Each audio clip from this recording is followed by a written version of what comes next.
Welcome to GovExperts Insights, where we talk about politics, policy, and the practice of both. We're here with Pastor Corey Brooks. You may recognize Pastor Brooks from his many news interviews on CNN and Fox News and elsewhere. He's also the founder and chief executive officer of Chicago's Project H.O.O.D, which stands for Helping Others Obtain Destiny. Pastor Brooks, thank you for joining us today. Could you start by telling us a little bit about your background and what led you to the south side of Chicago? Well, thank you. I really appreciate the opportunity to be on with you, and I appreciate the opportunity to share with all your viewers and listeners. I'm from a little town called Kenton, Tennessee, where I was born, and we eventually moved as a teenager to Muncie, Indiana.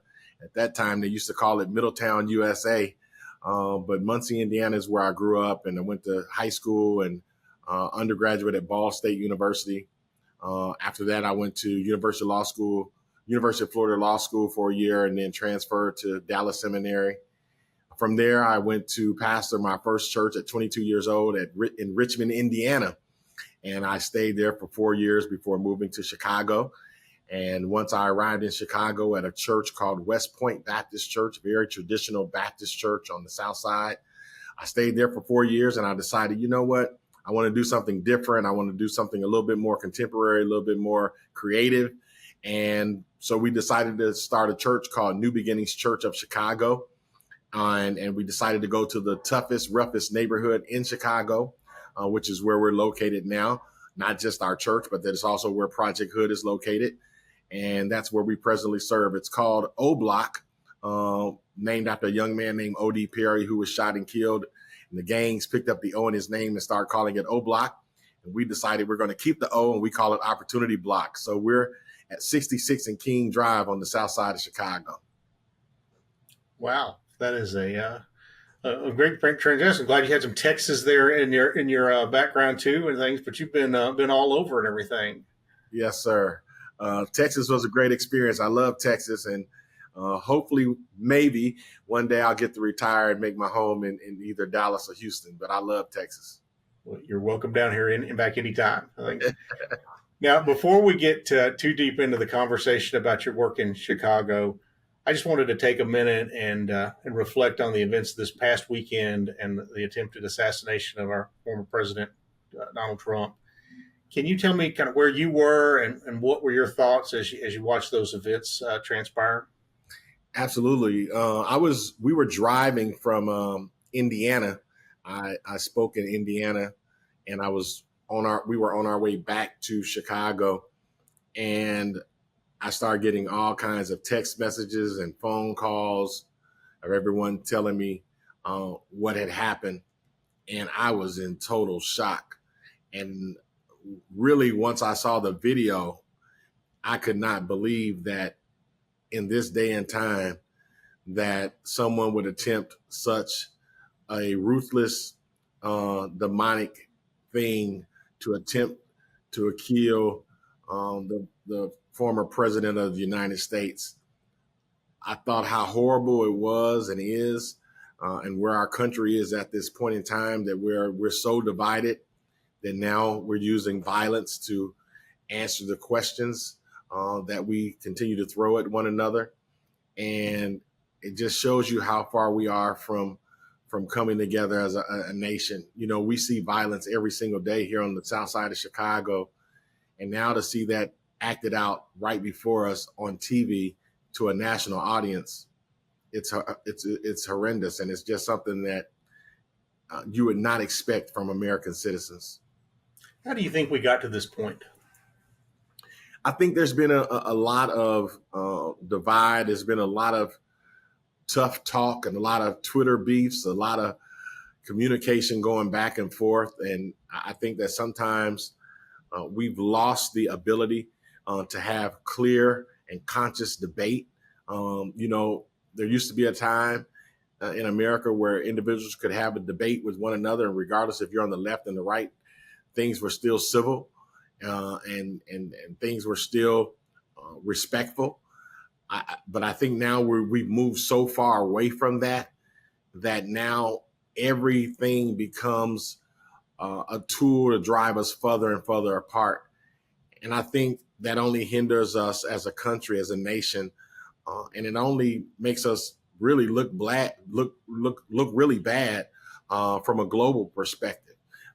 America should be a leader in every area, and the fact that we cannot have civil debates from the left and the right speaks of just how we are as a country. Do you put social media as a large part of that problem? The anonymity of it all, and the fact that you could say something to somebody and scroll past it, and Yes. just they're left to deal with the aftermath and the follow-ons. Yeah, absolutely. You know, I call it Twitter beefs. That we say a lot of things with our fingers now that we typically normally would not say in person, nor if we were live on TV or being recorded. It gives us the ability to say things about and to individuals, and sometimes those things are very hurtful to various individuals, and it kind of takes the humanness out of it, and that's where we are as a country. But hopefully, this will help us to get back to where we need to be as it relates to how we deal and treat with our fellow American citizens. We can hope. Things it's certainly some trying times. Absolutely. And what advice would you have for Americans for these times like this? Things, whether they're Democrats, Republicans, Independents, or folks that haven't even been involved in the political process? Well, one, we have to have a better understanding of one another. I think that we've lost the ability to try to reason and to understand one another. And if it's not my way, then it can be no way. And I think we have to get away from that. And we have to somehow get individuals to start understanding and believing again that it's okay for us to think differently. That's one of the things that makes America a great country, is that you and I don't have to think the same way about everything. That's part of what makes us a democracy, different than other countries, that no one has the ability to hold the iron hammer over our head and say, if you don't think this way, then you're going to be done away with. So we have to have a better way of understanding one another. We have to have a better way of communicating with one another. And we definitely have to be, a little bit more gracious and forgiving. I think we're living in a day and a time where people don't want to forgive, and they definitely don't want to show any grace to anyone. But if we can somehow be just a little bit more forgiving, a little bit more gracious, I think the world, especially America, would be a much better place. Yeah, absolutely. Things. My wife and I, we named our daughter's middle name is Grace, and so we remind her every now and then that we named her Grace for a reason. Absolutely, absolutely. I should have named one of my daughters Grace. Well, thank you for that, Pastor Brooks. I mean, it's obviously a very challenging time, and so appreciate your thoughts in regards to Absolutely. current events. I want to talk a little bit now about the neighborhood in Chicago and what it was like when you showed up. So this is one of the highest crime areas in the country. And tell us, I mean, what was the year and what was it like to move your family there? So we moved in this neighborhood in about 2006. The neighborhood at that time was really, really bad. The neighborhood that we are in, that we decided to move to, this is primarily where a lot of the gangs originated in Chicago. The Black Pea Stone Rangers at that time, the Black Disciples, all of those gangs started off in this neighborhood in the 60s and 70s, and they grew from there. And so this neighborhood kind of was the heartbeat of a lot of gang activity and a lot of criminal activity. We moved our family here, and we decided that this was going to be the place where we were going to try to make our home, and we were going to do everything we can possibly to make it a better neighborhood. We just so happened that our church moved 2 blocks away from one of the largest remaining housing projects in the city of Chicago. Most of the large housing projects in the city of Chicago have been torn down, but this facility that houses over 4,000 residents still exists to this day. And it has always been, over the last 15 years, a very difficult place. Although it didn't originate like that, it used to be a place where middle income families stayed, and families from the South got their starts in the in the late 50s and 60s. Even Michelle Obama, her parents lived in the Parkway Gardens, but now over time, it moved and devolved into a place to where um, families were broken, criminal activity became prevalent, sin became rampant and unharnessed, and as a result, the neighborhood has started to fall apart. And so, in our neighborhood, a lot of crime, there's a lot of gang activities, a lot of activities that were not conducive to having a productive neighborhood. Mm. And so, had you had connections into the neighborhood before you moved there in 2006? That's a great question. So no, we just decided, when we started our church in the year 2000, we started at a school, but we knew the school was not going to be our final destination. It was just going to be a place where we built up our foundation. And our idea and mindset was, okay, we're going to go to the roughest and toughest, the worst area once we get a good foundation. And so after 6 years of establishing the church and getting a good foundation, we decided, okay, where are the toughest areas on the south side of Chicago? And we narrowed it down to 3 primary areas. And once we decided about those 3 primary areas, we started looking in those areas. We started really trying to see where it is that God wanted us to be. And after much prayer and consideration and looking at stats and criminal activity and the history, we decided that this Woodline area would be the greatest opportunity for us to do all the things that we believed at that time that God was leading us to do. And thankfully, it has become a great place for a lot of opportunities. So, what was the community reaction to your initial, entry there? Well, at first, people were not happy because this place that we turned into our church, it was called the Rink. And the reason why it was called the Rink, it was an old, dilapidated skating rink that a lot of people used for a lot of activities. Activities like they would have these parties called rave parties. And these rave parties would be where they would have white kids from the suburbs. They would come in and mix with the inner city kids. And it would be crazy, heavily drug activities. And so it was a very bad place where they were doing a lot of bad things. So when we took that over, that was the first mark against us. You're taking over a property that we value to our activities. The second mark was when we really started to try to make headway with the gangs and try to get the hotel across the street from us demolished as it relates to the activity, the sex trafficking and things like that. And so they were kind of upset. But what happened over time, once they began to see that we gained their trust and that we were really trying to help the neighborhood and that we really had a vested interest in helping to change the lives of children, giving them safe places and spaces. When they started to really understand that, then we started to win a lot of favor with a lot of individuals, specifically a lot of favor with the gangs. And I think that's one of the reasons why we've been able to be successful as we are, because we started to win favor with a lot of those individuals that at first were probably against us. When you have a dedicated communications and strategy with the gangs, don't you? I mean, like specific liaisons and others, if I read that correctly on your website? Absolutely. We have a violence prevention team, our violence impact team, and it's made up of individuals who formerly were in gangs, most of them in the gangs, the 4 major gangs in our neighborhood. We decided to hire them and train them, first of all, training them in trauma and conflict resolution, training them in how to manage and resolve issues in the neighborhood.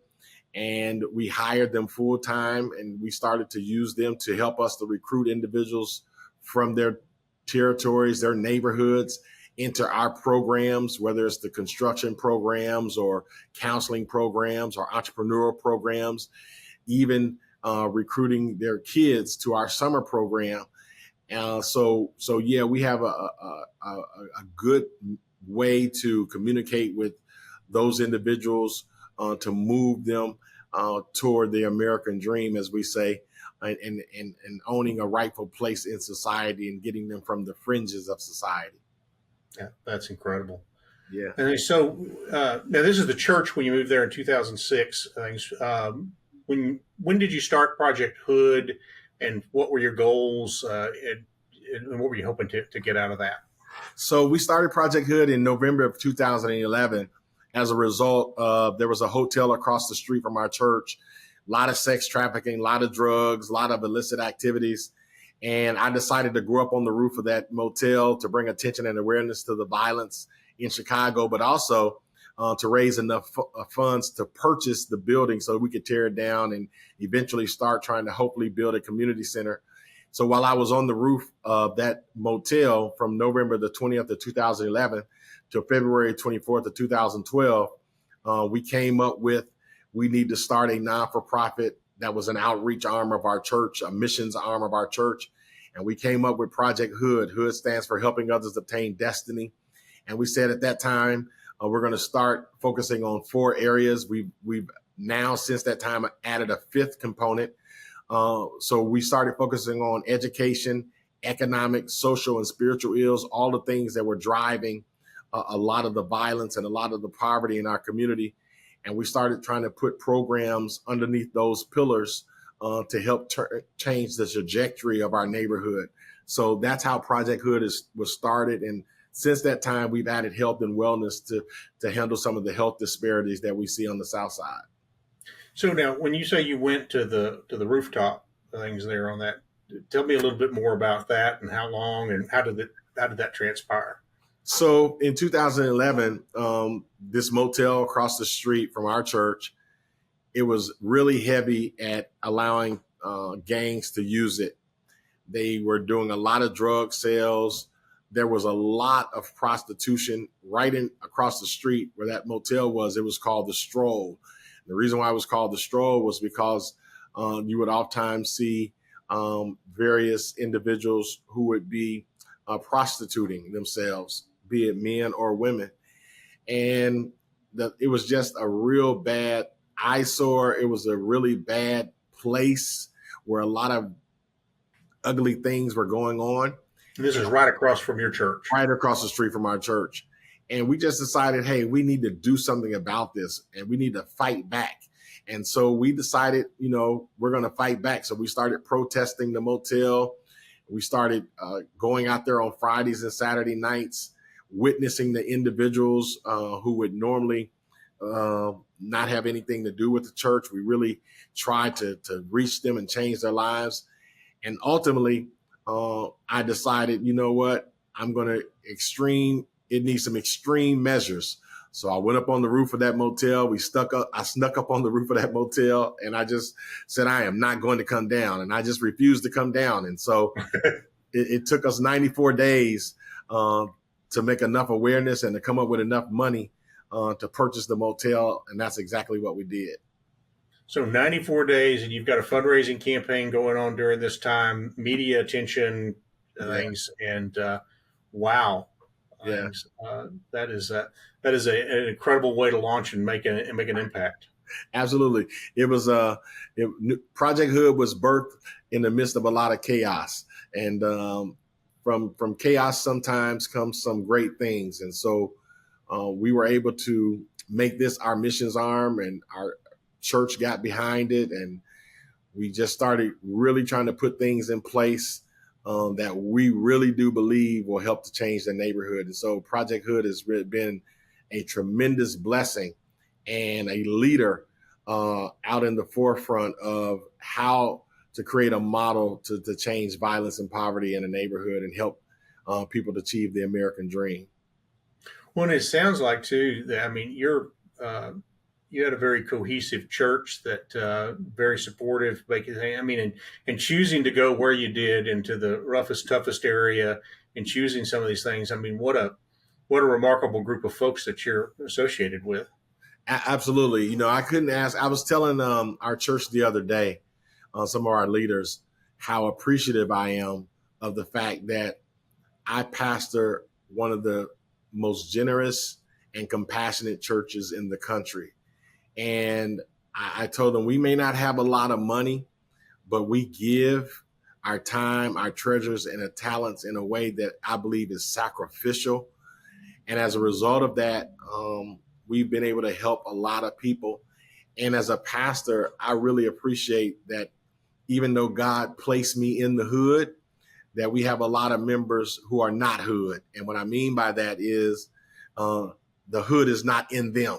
They may live here, and this may be the environment that we live in, and it's tough and it's difficult and it's stressful.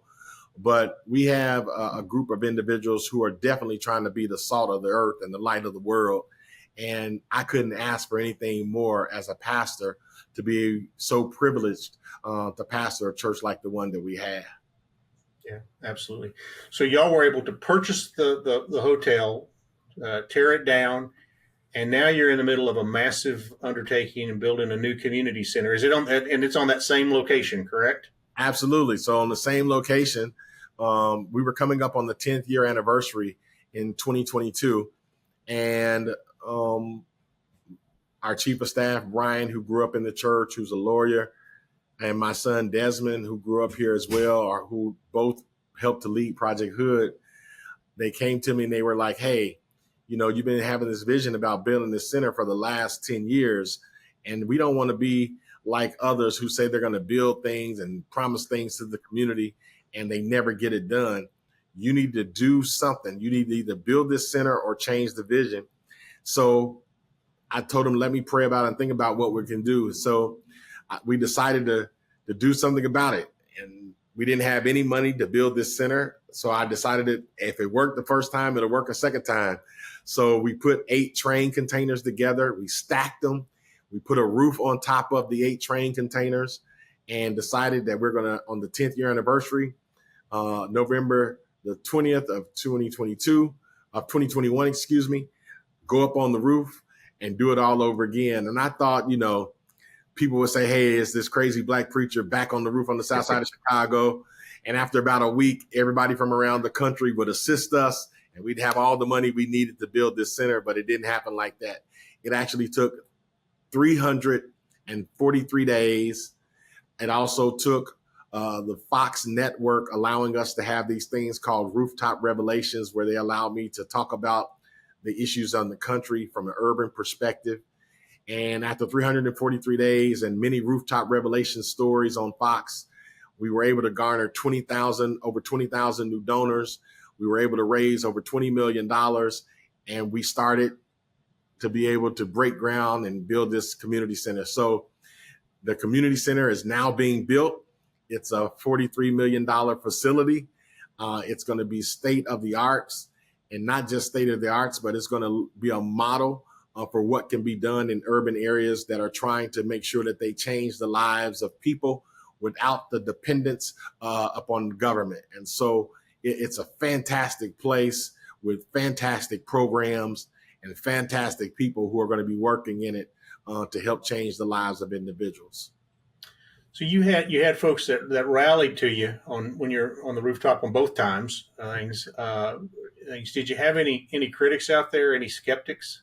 Oh, for sure. You know, I've learned that you cannot do great work and not have individuals attack you, especially when you're approaching it from a different perspective.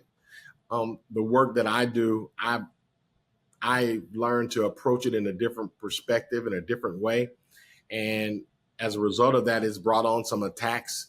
You know, everyone is not for individuals saying that we're not going to depend on government. Everyone is not for saying, listen, we're going to teach people how to be independent. We're going to teach people how to be accountable. You know, there are individuals who want to keep certain policies in play. And as a result of that, we've had many, many, many attacks. We've had many things written and said about us. But on the flip side of it, our work has been speaking for itself. And there's no amount of attacks that have been thrown of us that we've not been able to withstand because of the work that we've been able to show people that actually works. You know, a lot of people talk but we believe in talk it and walk it. And because of that, we've been able to survive even under some of the toughest attacks, especially from politically. Well, that's what I was going to ask about, a little bit of the political issues that you faced and things. And in particular, I mean, I guess let's start a little bit kind of fundamentally. Do you feel like there's just a reluctance to acknowledge that maybe we need to do something different in some of these situations? Yeah, I think here in Chicago, for instance, there's a Chicago way. That's it, and that's all that people want to do. You know, it's entrenched deeply into politics and political movements, and they're kind of like you have to go along to get along. And everyone has been doing some of the same practices for so long, and they made a living doing things backwards and doing things that don't work. And as a result, people, for whatever reason, they have not wanted to change those systems and those programs that are obvious that they're not working because our schools are dysfunctional. In our neighborhood, there's a 6% reading proficiency, a 4% math proficiency. It's obvious because there's so many closed businesses in our neighborhood. Right down the street from us, Walgreens closed, McDonald's of all things closed. And so you have businesses that are not working. We're in an area where one of the last grocery stores in our area that was already a reduced type of grocery, it closed. And so you have all of these policies that are creating failures and making it difficult for people who live in our neighborhood.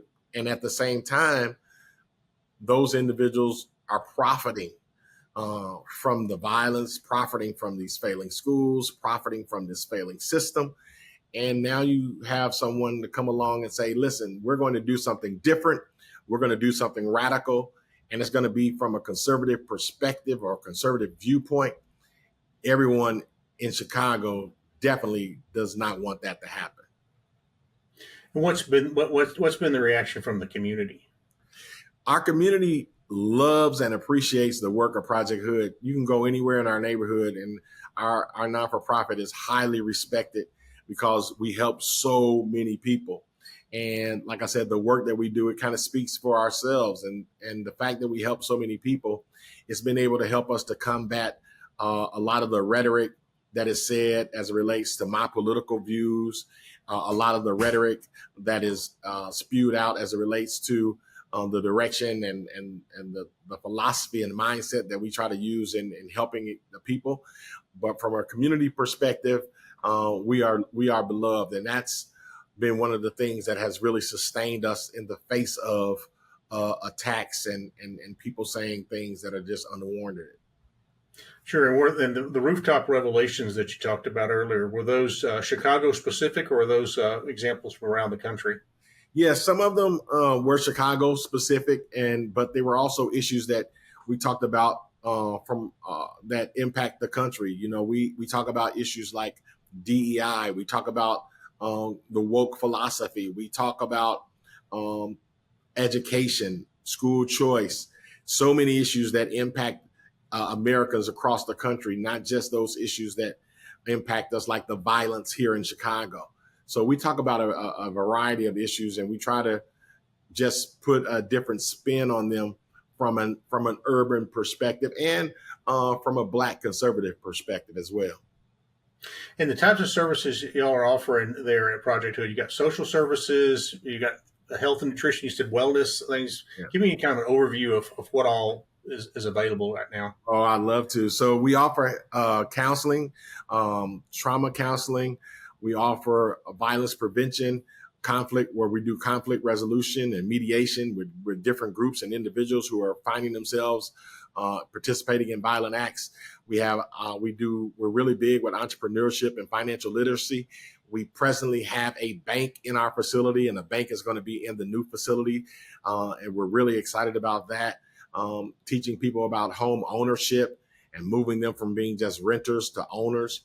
We have one of the big things that we're moving toward enlarging with our community center is going to be the trades. We right presently now we teach carpentry and electric, but once the center is open, we're going to be able to teach carpentry, electric, HVAC, welding, automotive, and those areas are going to be help us to build more capacity, along with doing STEM for some of our more talented young people who are interested in STEM.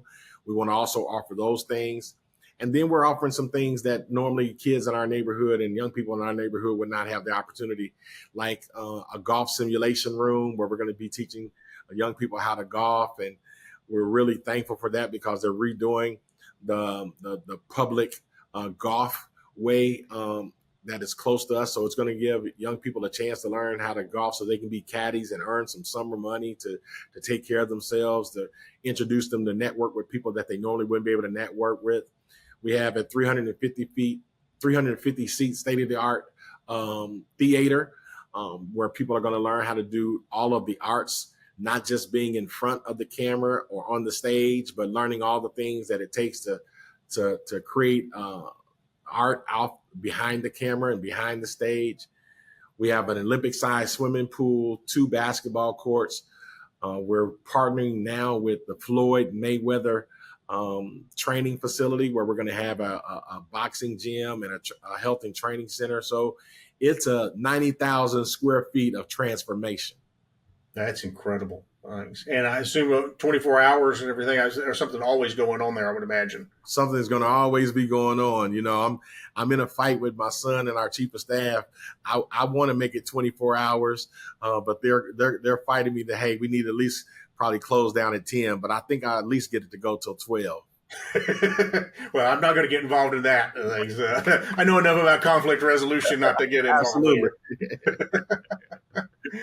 Well, obviously you've got this expansion going on. When do y'all anticipate being done, and then what's next? So August 25 is our anticipated date to have, and I want to invite you. You got to come. It's going to be the biggest celebration on the south side of Chicago. We're going to shut down the streets. We're going to turn the street. We're going to put the red carpet out. We're going to invite all of our donors from all across the country. We're going to invite certain celebrities and politicians and entertainers and people from our neighborhood and really celebrate this place. And so August 25th, the August of 25, we're going to have a really big celebration, a big grand opening. And I really can't wait. I see it every day in my mind. I dream about it at night. And I really am excited about what's going to take place for this neighborhood. That is fantastic. And what a great story. One of the things that reason I host this thing is I like to feature examples of individuals who see problems. They're obviously, they're societal problems. They can be dealt with the government. They can be dealt with civic action and things. Just to see kind of what you've been able to pull together there, and the adversity that you face, but you persevered, and then the success that you're achieving is just inspiring. So I want to thank you so much for sharing that with our listeners and our viewers today. And things I know too, and things I think it's public things, but I know the Democrats are holding their convention in Chicago later this summer. But in Milwaukee this week, I understand that you're going to be giving the prayer at the Republican National Convention. Yeah. Is that right? And tell us a little bit about how you weave together, politics and your ministry work.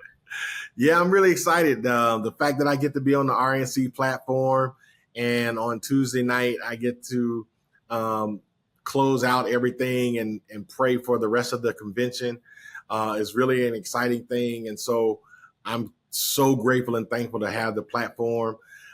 The reason why I was getting the opportunity to do it is because we've been able to talk about politics and religion in a way that I believe unifies people and that does not divide people.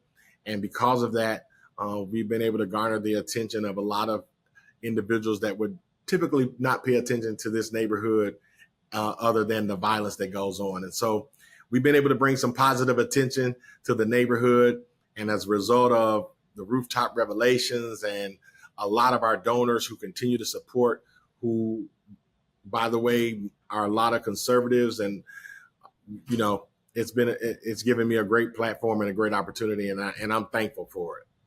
That's fantastic. It'll be at the end of the night on Tuesday. At the end of the night on Tuesday, my big face will be on the screen, and so I'm gonna pray as passionate, as powerful as I possibly can. We will be tuning in at things. And for our folks that are tuned in to the podcast today, what advice do you have for them if they see problems in their community and they want to try to make a difference? Absolutely. Thank you for giving me that opportunity, because that's one of the things I love to tell people. First thing I want to tell them is that you can make a difference. A lot of times people don't get involved because they think, this problem is too big for me to handle. But lots of times things change because one person has an idea.